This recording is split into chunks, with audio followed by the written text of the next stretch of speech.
Hi hello friends, welcome back to Vimal journey.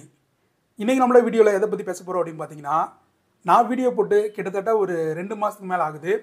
ஏன் video போடலை அப்படிங்கிறத பற்றி டிஸ்கஸ் பண்ண போகிறோம். ப்ளஸ் வந்துட்டு இந்த ஒரு 2 மாதத்தில் நான் என்ன பண்ணிகிட்டு இருந்தேன், டெலிவரி ஜாப் விட்ட பிறகு ட்ராவல் வீடியோஸ் வந்து பண்ணலாம் அப்படிங்கிற ஐடியாவில் இருந்தேன். இந்த இடப்பட்ட கேப்பில் நான் வந்து என்ன பண்ணிகிட்டு இருந்தேன் அப்படிங்கிறத தான் இந்த வீடியோவில் எக்ஸ்பிளைன் பண்ணி சொல்ல போகிறேன். ஏன்னா நான் டெலிவரி ஜாப் விட்ட பிறகு எனக்கு ஒரு ஆஃபர் வந்துச்சு.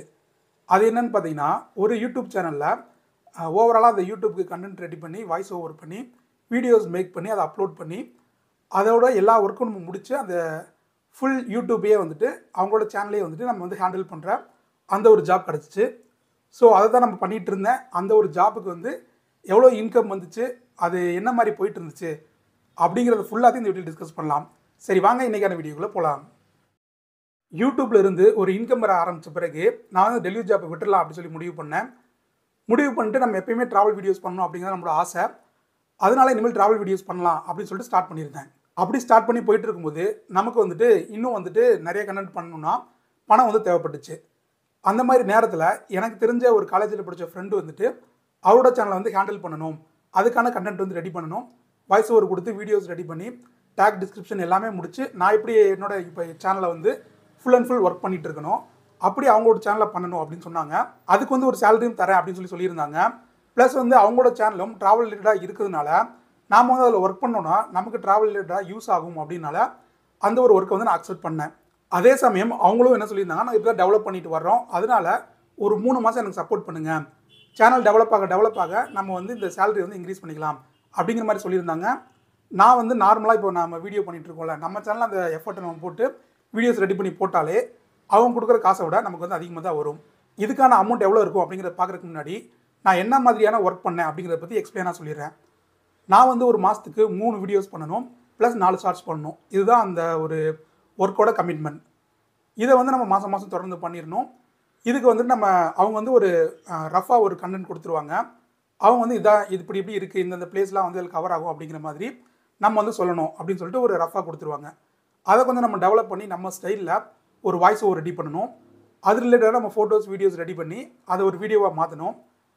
அதுக்கப்புறம் அதுக்கு தம்ப்நெயில், டேக், டிஸ்கிரிப்ஷன் இதெல்லாம் பண்ணிவிட்டு அதை அப்லோட் பண்ணி நம்ம வந்து அதை ஃபுல் அண்ட் ஃபுல் முடித்து வச்சிடணும். இதுதான் அந்த ஒர்க். ஸோ இதுக்கான பேமெண்ட் எவ்வளோ அப்படின்னு பார்த்தீங்கன்னா 3500 ரூபா. நாம் வந்து 3 வீடியோ 4 ஷார்ட்ஸ் பண்ணுறோம். அப்போ 3500 ரூபா அப்படின்னா கால்குலேட் பண்ணி ஒரு 12,000 15,000 வரும். அந்த மாதிரிலாம் யோசிக்காதீங்க. மொத்தமே பார்த்தீங்கன்னா 3500 ரூபா தான். ஸோ அந்த அமௌண்ட் வந்து ரொம்ப ரொம்ப கம்மி தான். நம்ம நார்மலாக ஜென்ரலாக நம்மளோட சேனல்லே வீடியோஸ் போட்டோன்னா நம்ம இதை விட வந்துட்டு நல்ல இன்கம் இதில் வந்து ஜென்ரேட் பண்ண முடியும். பட் வந்து அவர் வந்து என்னோட காலேஜில் தெரிஞ்ச ஃப்ரெண்டாக இருந்தார். ஸோ அதனால் அவர் வந்து கேட்டுக்கிட்டாரு, நாங்கள் கொஞ்சம் டெவலப் ஆகிட்டு இருக்கோம், இப்போதைக்கு எங்களுக்கு வந்து இந்த மாதிரி சப்போர்ட் பண்ணுங்கள் அப்படிங்கிற மாதிரி சொன்னனாலேயே நான் வந்து கமிட்மெண்ட் ஓகேன்னு சொல்லி கொடுத்துட்டேன். சரி ஒரு 3 மாதம் நம்ம ட்ரை பண்ணி பார்ப்போம், நம்ம வந்துட்டு அந்த சேனலுக்கு தேவையான கண்டென்ட் ரெடி பண்ணிடுவோம், ப்ளஸ் நம்ம சேனலுக்கும் தனித்தனியாக கண்டென்ட்டும் ரெடி பண்ணி போட்டே இருப்போம், ஒரு 3000 அடிஷனலாக வந்தால் ஓகேவே தானே இருக்கும் அப்படின்னு சொல்லிட்டு அந்த ஜாப் வந்து அக்செப்ட் பண்ணேன். ஸோ அதுக்கப்புறம் என்ன ஆச்சு அப்படின்னு பார்த்தீங்கன்னா, ஒவ்வொரு நாளும் ஆக நம்ம அந்த ஒரு வீடியோ மேக் பண்ணுறதுக்கான டைம்ங்கிறது ரொம்பவே எடுத்துக்கிற மாதிரி ஆகுது. இப்போ ஒரு 3 வீடியோ பண்ணோம் அப்படின்னா நமக்கு கண்டென்ட் வந்து இனிஷியல் ஸ்டேஜில் ஒரு 1ஆம் தேதி கொடுத்துட்டாங்கன்னா நம்ம 10ஆம் தேதிக்குள்ளே ரெடி பண்ணலாம். ஆனால் வந்துட்டு கண்டென்ட் கொடுக்கும்போது அவங்களுக்கும் பல ஒர்க் இருக்கும், அவங்க வந்து அவங்களோட ஃபீல்டில் ஒர்க் பண்ணிகிட்டு இருப்பாங்க.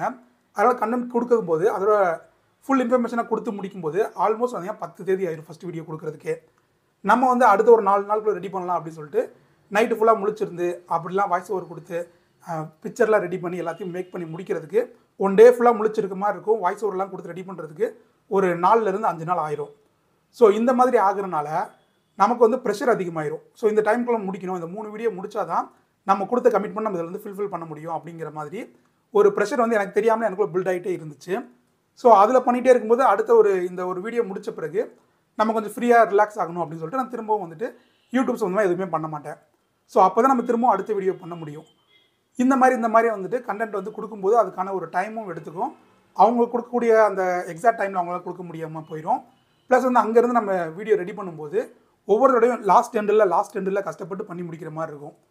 அப்படி ப்ரெஷரோடு நம்ம ஒர்க் பண்ணும்போது நம்ம சேனல் நம்மளால் கண்டென்ட் போட முடியாது. இந்த மாதிரி தான் இத்தனை நாள் போயிட்டே இருந்துச்சுங்க. ஸோ அதனால் நான் ஒரு முடிவுக்கு வந்தேன். 3 மாதம் நம்ம வந்து கமிட்மெண்ட் சொல்லியிருந்தோம், 3 மாதம் முடிஞ்சிருச்சு. ஸோ வந்து நான் வந்துட்டு அவங்கள்ட்ட இன்ஃபர்மேஷன் பண்ணேன், ப்ரோ வந்துட்டு இப்படி பேமெண்ட்டும் கம்மியாக இருக்குது, என்னால் வந்து இதை வந்து இதுக்கு மேலே பண்ண வேணாம்னு நினைக்கிறேன், என்னோடய சேனல்லே நான் வந்து வீடியோஸ் பண்ணால் இன்னும் கொஞ்சம் பெட்டராக இருக்கும். என்னால் வந்து இதனால் என்னோட சேனலில் வீடியோஸும் பண்ண முடியாத மாதிரியான ஒரு சுச்சுவேஷன் போயிட்டுருக்கு அப்படிங்கிற மாதிரி எக்ஸ்பிளைன் பண்ணேன். இல்லைனா வந்து இந்த பேமெண்ட்டில் கொஞ்சம் இன்க்ரீஸ் பண்ணி கொடுங்க அப்படிங்கிற மாதிரி சொல்லியிருந்தேன். ஜென்ரலாக வெளியில் பார்த்தீங்கன்னா ஒரு ஷார்ட்ஸோ இல்லை ஒரு வீடியோவோ இல்லை வந்துட்டு ஒரு தம்ப்நெயில் ரெடி பண்ணோம் அப்படின்னா அதுக்கான பேமெண்ட்லாம் பார்த்தீங்கன்னா ஒரு தம்ப்நெயில் ரெடி பண்ணால் கூட 200லேருந்து 500 கேட்பாங்க. ஒரு ஷார்ட்ஸ் ரெடி பண்ணா கூட 500லேருந்து 1000 ரூபா 1000 ருபீஸ் கேட்பாங்க. அதுக்கப்புறம் ஒரு வீடியோ ரெடி பண்ணணும் அப்படின்னா அந்த வீடியோக்கு வாய்ஸ் ஓவர் கொடுத்து ஃபோட்டோஸ் வீடியோஸ்லாம் ஃபுல்லாக ரெடி பண்ணி ரெண்டரிங் பண்ணி முடிக்கணும் அப்படின்னா அது வந்துட்டு 1000லேருந்து ஒரு 5000 வரைக்குமே கேட்குறாங்க. ஸோ இந்த மாதிரி இருக்கும்போது நம்ம ஒரு வீடியோக்கு இவ்வளோ செலவாகும். நம்ம மொத்தமாக ஒரு ஃபுல் சேனலில் 3 வீடியோ 4 ஷார்ட்ஸ் பண்ணும்போது 3500ங்கிறது ரொம்ப ரொம்ப ரொம்ப லோ ப்ரைஸ் தான். பட் வந்து நான் வந்துட்டு அதுக்கு ஒரு கமிட்மெண்ட் கொடுத்துட்டேன், ஓகே நான் பண்ணித்தரேன் அப்படின்னு சொன்னனால இந்த 3 மாதத்தை நம்ம எப்படியா முடிச்சிடணும்னு சொல்லி அதை முடிச்சுட்டு அவங்கள்ட்ட போய் எக்ஸ்பிளைன் பண்ணிட்டேன். அவங்க வந்துட்டு இதில் பேமெண்ட் நீங்கள் இன்க்ரீஸ் பண்ணணும் அப்படின்னு ஆசைப்பட்றீங்கன்னா என்ன மாதிரியான எக்ஸ்பிரேஷன் வச்சுருக்கீங்க அப்படின்னு சொல்லி கேட்டாங்க. ஒரு வீடியோக்கு 2000 ரூபா அப்படின்னா 3 வீடியோக்கு வந்து 6000 ரூபா ஆகும். ஷார்ட்ஸ் வந்து ஃப்ரீங்கிற கணக்கில் தான் பண்ணிகிட்டு இருக்க மாதிரி இருக்குது. ஸோ வந்துட்டு அந்த மாதிரியே பண்ணி நான் தரேன் அப்படிங்கிற மாதிரி சொல்லியிருந்தேன். ஸோ ஒரு 6000 ரூபான்னு சொல்லியிருந்தேன். அவங்க வந்து பேசி பார்க்குறேன்னு சொல்லிட்டு 4500 பண்ணிக்கலாம் அப்படிங்கிற மாதிரி சொன்னாங்க. அதுக்கப்புறம் அப்படி பேச்சுவார்த்தை போச்சு 5000 ரூபா பண்ணிக்கலாம் அப்படிங்கிற மாதிரி சொல்லியிருந்தாங்க. ஓகேன்னு சொல்லி அக்செப்ட் பண்ணிவிட்டு திரும்ப நான் ஒரு வீடியோ பண்ணி கொடுத்துருந்தேன். அந்த ஒரு வீடியோவும் லாஸ்ட் மினிட்ல வந்து ரெடி பண்ணுற மாதிரி தான் ஆச்சு. ஸோ இப்படியே போக போக பார்த்தீங்கன்னா நமக்கு வந்துட்டு ஒர்க் ப்ரெஷர் தான் அதிகமாகிற மாதிரி இருக்கே தவிர நமக்கு நம்மளோட சேனலை சுத்தமாக கவனிக்கவே முடியல அப்படிங்கிற ஸ்டேஜுக்கு தான் அது கொண்டு போய் விடுது. ஸோ அதனால் நமக்கு வந்து இன்கம் அது 5000 ரூபாய் கொடுக்குற மாதிரி இருந்தாலுமே அது வந்து இனிமேல் நமக்கு தேவையில்லை அப்படின்னு சொல்லிட்டு அதுலேருந்து நான் குவிட் பண்ணிக்கிறேன் அப்படிங்கிற மாதிரி சொல்லிட்டேன். ஸோ இது வரைக்கும் நம்ம அந்த ஒர்க்குக்கு வாங்கினதுன்னு பார்த்தீங்கன்னா 3500 ரூபா. 3 மாதத்துக்கு பார்த்தீங்கன்னா 3500 10500 ரூபா நம்ம அவங்கள்ட்ட இருந்து இன்கம்மாக வந்து வாங்கியிருக்கோம். ஸோ அதுக்கான ஒர்க்கை வந்து நம்ம போட்டும் கொடுத்துட்டோம். அந்த ஒர்க்கும் பார்த்தீங்கன்னா நல்லாவே வந்து அதில் வியூஸும் போய் நல்லா வந்து அது டெவலப்பும் ஆகிட்டு இருக்கு. ஸோ இனிமேலும் நான் அதை பண்ண வேணாம் அப்படின்னு நினைக்கிறேன். ஏன்னா நம்ம சேனல் நம்ம டெவலப் பண்ணுறது தான் யூடியூப்லேயும் வந்தோம். ஆனால் அதை விட்டு நம்ம ட்ராக் மாதிரி போய் வேற ஒன்று பண்ணிகிட்டு இருக்கோம் அப்படிங்கிற ஃபீல் வந்து எனக்கு ரொம்பவே இருந்துகிட்டே இருந்துச்சு. ஸோ அதை குவைட் பண்ணிட்டு வந்துட்டேன். பேசிக்காக வந்து அந்த பேமெண்ட்டும் ரொம்ப லோவான பேமெண்ட் தான். ப்ளஸ் வந்து நம்ம மேஜராக நம்மளோட ஒர்க்கை வந்து நம்மளோட சேனலில் ஒரு கண்டென்ட்டுங்கிறத நம்மளால் போட முடியாமலே அதனால் போயிடுது. ஒரு சேனலில் தான் ஃபுல்லாக மெயின்டைன் பண்ணுற மாதிரி இருக்குமே தவிர 2-3 சேனல் ஒரே டயத்தில் வந்து மெயின்டைன் பண்ணுறதுங்கிறது ரொம்ப ப்ரெஷரான ஒர்க்காக இருக்குது. அதனால அதுலேருந்து குவிட் பண்ணிட்டேன். இனிமேல் பார்த்தீங்கன்னா நம்மளோட சேனலில் தொடர்ந்து வந்து ஏதாவது ஒரு வீடியோஸ் பண்ணிகிட்டே இருக்கலாம் அப்படிங்கிற ஐடியாவில் இருக்கேன். ஒரு 2 மாதத்துக்கு மேலே வீடியோஸ் போடலை. ஃபஸ்ட் வீடியோவாக இது இருக்க போகுது. நான் ஃபுட் டெலிவரியில் இருந்து ஒரு சேனலில் கண்டென்ட் கிரியேட் பண்ணி அந்த சேனலே ஹேண்டில் பண்ணுற ஒர்க்கை பண்ணிகிட்டு இருந்தேன். இந்த 2 மாதம் என்ன மாதிரியான இன்கம் வந்துச்சு அப்படிங்கிற பற்றி தான் இதில் எக்ஸ்பிளைன் பண்ணிடணும் அப்படின்னு நினச்சேன். எக்ஸ்பிளைன் பண்ணிட்டேன். இந்த ஒரு ப்ராசஸில் எனக்கு தெரிஞ்சது என்ன அப்படின்னா ஒருத்தருக்கு ஒரு கமிட்மெண்ட் கொடுத்துட்டோன்னா அந்த கமிட்மெண்ட்டை எப்படியாவது ஃபுல்ஃபில் பண்ணி முடிச்சிடணும். அப்படி முடிச்சுட்டு நம்மளோட க்ரோத்துக்கு என்ன வழியோ அதை வந்து நம்ம அந்த ட்ராக்கை மாதிரி போகிறோம் அப்படிங்கிறத வந்து உணர்ந்துட்டு அதை வந்து சரி பண்ணிடணும். நம்ம வந்து இன்னுமே அந்த சேனலுக்கு ஒர்க் பண்ணிகிட்டு இருக்கோம் அப்படின்னா நம்மளோட ட்ராக்கை நம்மளால் பண்ண முடியாமல் போயிடுது. அதனால நம்ம சேனல் வந்து டெவலப் இல்லாமல் ரொம்பவே ஃப்யூச்சரில் வந்துட்டு இல்லாமலே போகிறதுக்கான வாய்ப்பு கூட ஆயிரும். ஸோ அப்படி ஆகக்கூடாது அப்படிங்கிற ஒரு கிளியர் மைண்ட் செட்டில் இந்த ஒரு முடிவு எடுத்திருக்கேன். திரும்பவும் கிடச்ச அந்த ஒரு ஜாபை வந்து குவிட் பண்ணிட்டேன். நம்ம சேனலை 0லேருந்து மறுபடியும் ஸ்டார்ட் பண்ண போகிறோம். நிறைய கண்டென்ட்டை தொடர்ந்து வந்துட்டு வித்தியாசமாக என்னால் என்னென்ன பண்ண முடியுமோ அதெல்லாம் வந்து கொடுக்க முயற்சி பண்ணுறேன். அதுக்கு எப்பயும் போல் உங்களை சப்போர்ட்டை தாங்க. இதில் வேறு என்ன சொல்லணும் அப்படின்னு நினைக்கிறேன்னா நீங்கள் வந்து உங்களோட உழைப்பை வந்து 100% போடுறீங்க அப்படிங்கும்போது அதுக்கான க்ரோத் வந்து இருக்க மாதிரியான ஒரு ஃபீல்டை வந்து சூஸ் பண்ணுங்கள். அந்த ஃபீல்டை சூஸ் பண்ணிட்டீங்கன்னா அது ஓரியன்டாக போங்க. இடையில இந்த மாதிரி டிஸ்ட்ராக்ஷன்ஸ் வந்துட்டு உங்களால் வந்து அந்த ஒரு உங்களோட கோலை நோக்கி போக முடியாத மாதிரியான சுச்சுவேஷன் வரும். நமக்கு வந்து இன்கம்ங்கிறது பேசிக்காக தேவைப்படும்.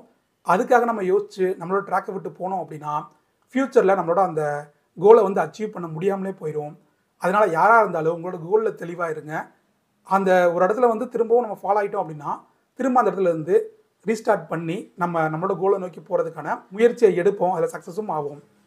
ஸோ அவ்வளோதான் ஃப்ரெண்ட்ஸ், இந்த வீடியோட முடியுது. நெக்ஸ்ட்டு நம்ம தொடர்ந்து நம்மளோட சேனலில் நிறைய வீடியோஸ் வந்து அப்லோட் பண்ணுறேன். அதெல்லாம் பார்த்து சப்போர்ட் பண்ணுங்கள். தேங்க்யூ ஃபார் வாட்சிங். நெக்ஸ்ட் ஒரு சூப்பரான வீடியோவில் பார்க்கலாம்.